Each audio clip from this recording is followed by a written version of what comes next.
The paragraph is ready. Every sentence explains why you felt what you felt, why you left, why you need time, and why none of it is an attack. Your thumb hovers over send. Then you delete the whole thing. The real cost of that deletion appears later. Quiet people often have words, sometimes too many. They have already traced the misunderstanding from every angle, adjusted the tone, removed the accusation, and imagined the reply. Silence arrives not from emptiness, but from exhaustion with translation. At first, you explained because you believed clarity would create understanding. If you found the exact language, surely the other person would see what you meant.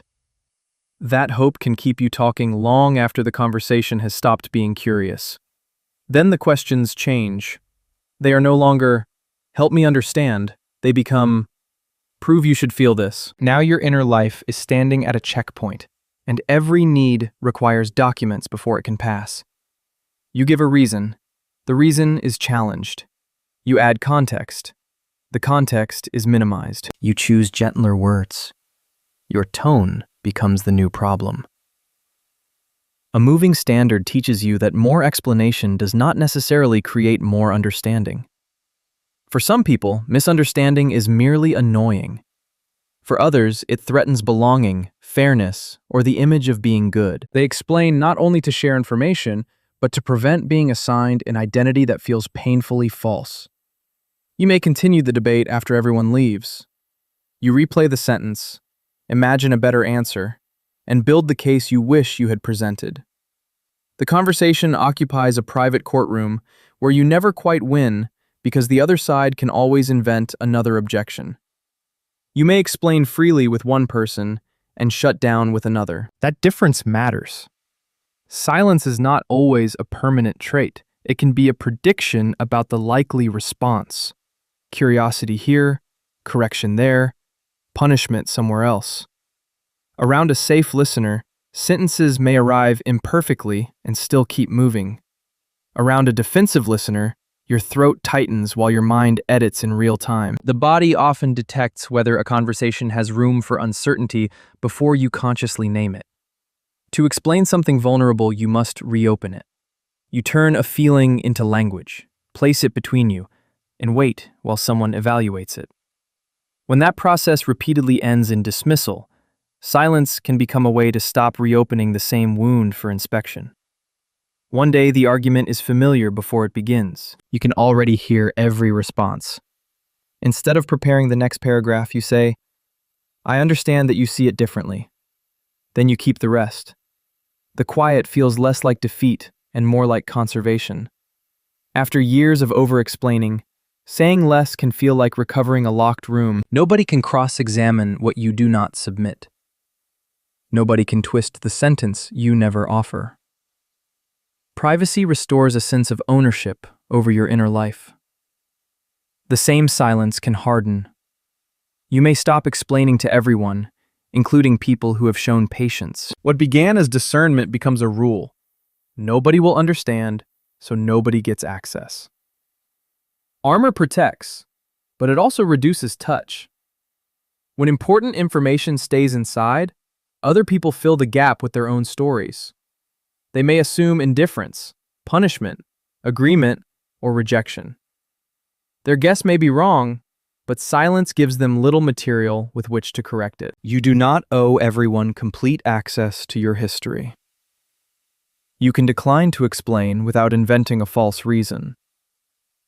I am not ready to discuss that. I have made my decision. I need some time. Privacy can be both brief and truthful. A protective pause is different from silence used to control someone. A pause names the need when possible and leaves a return path. Punitive silence creates uncertainty as leverage, forcing the other person to chase, guess, or surrender. If you can, say, "I am too activated to speak clearly. I need time, and I will check back tomorrow." The sentence does not solve the conflict. It tells the other person what the silence means and what it does not mean. A return path must be realistic. If you need longer, Say you will reach out after you have checked your capacity. A false deadline may reduce tension for a moment, then recreate the same pressure inside the quiet. Not every person earns the same depth of explanation. Choice matters. You can offer the full story to someone who listens, a short boundary to someone who debates, and no personal detail to someone who has repeatedly used vulnerability against you. Before explaining, ask what this person usually does with complexity. Do they ask questions, allow correction, and remember context? Or do they collect details only to argue each one? The quality of the listener should shape the size of the explanation. Are you explaining to inform, to connect, to request change, or to secure approval? The first three can guide a useful conversation. The last one can keep you speaking forever, because another person controls when your explanation is finally considered enough. Lead with the boundary, not the autobiography. I am not available for that. I do not want to continue this conversation tonight. I see this differently. If the listener responds with respect, you can decide whether more context would serve connection. A preference does not become valid only after it survives debate. You may prefer a quiet weekend, decline an invitation, or dislike a joke without producing a universal argument. Personal truth can be limited in scope and still deserve consideration. If the issue matters, offer one clear explanation and watch what happens. Does the person engage with what you said, or merely request new wording until you surrender? Repetition reveals whether the problem is confusion or refusal. Try, I have explained what I can, and I am not going to debate my experience. This is not a magic sentence. It may not produce agreement. Its purpose is to stop your inner life from becoming an endless public hearing. Selective silence should not become an excuse to avoid repair. If your action affected someone, context may matter. You can acknowledge impact, answer a fair question, and remain present without surrendering every boundary. Responsibility and privacy can share the same room. Sometimes the problem is not that you were misunderstood. You were unclear, harsh, or absent when a response was reasonably expected. A direct apology can be shorter than a defense. I see the impact. I am sorry. Here is what I will do differently. Some conversations are structured so that your only acceptable answer is surrender. More detail simply creates more material to contest. Recognizing that structure can save energy.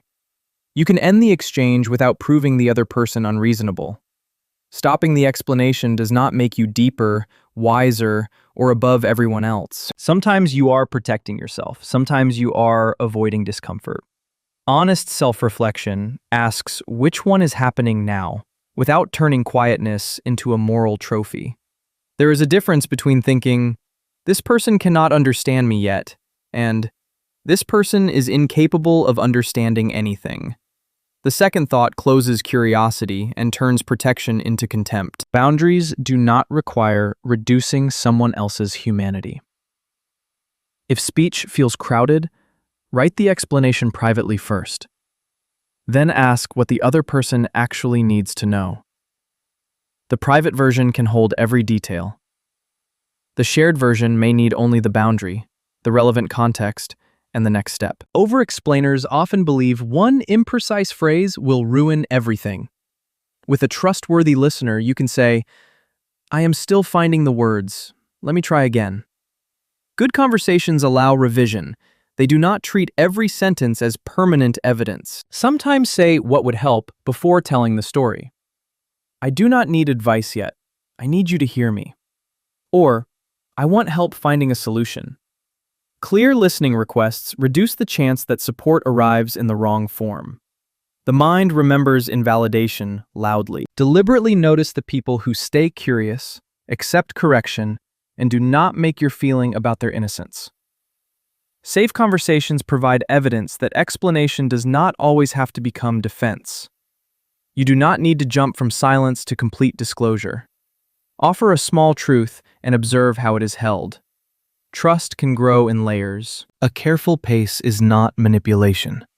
It is how discernment becomes experience, rather than a guess. Choose which conversations deserve your best attention. A misunderstanding with a close friend may merit time. A stranger's projection may not. Energy spent correcting every false impression is energy unavailable for the relationships where being known is possible. After ending a debate, you may want to send screenshots, old messages, or one final example that makes your position undeniable. Pause. Evidence can clarify facts, but it cannot force a person to approach your experience with curiosity. Know which problem you are trying to solve. Understanding does not always end in agreement. A trustworthy person may understand your reasons and still choose differently. If agreement is the only acceptable proof of being heard, both people can become trapped in explanation. Recognition is sometimes the more realistic goal. Before assuming dismissal, ask, "What did you hear me say?" A sincere answer can reveal a repairable misunderstanding. A distorted answer can reveal that the conversation needs a firmer boundary. One question may tell you more than another paragraph. Some people will keep a version of you that feels wrong. Correcting every private interpretation is impossible. You can offer accurate information where the relationship matters. Then allow the rest of the record to remain incomplete without making your whole life a campaign for acquittal. Not explaining now does not mean never. You may need distance before you know what happened or what you want. A simple sentence can preserve that possibility. I do not have words for this yet, but I do not want to pretend it means nothing. A useful quiet has shape. It begins with a named limit when possible, contains real rest or reflection, and ends with either a return or a clear decision not to continue. Shape protects silence from becoming endless ambiguity. When you stop explaining compulsively, you may discover that you can explain more freely. The story is no longer a legal defense. It becomes an offering. Here is my experience, shared because I choose this relationship and believe the listener may hold it well. The real cost of deleting every paragraph was not that everyone misunderstood you.